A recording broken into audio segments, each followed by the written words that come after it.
My name is Radhika. I wish you all a very happy Children's Day.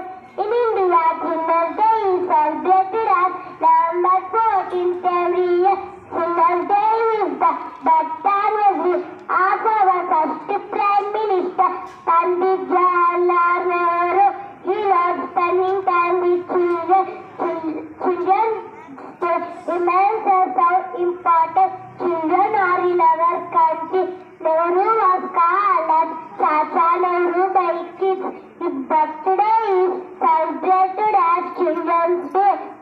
He believed that children are the future of the nation.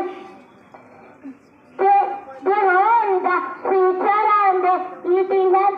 Therefore, we must invest in their education, health and well-being. Thank you. Once again, happy Children's Day to everyone.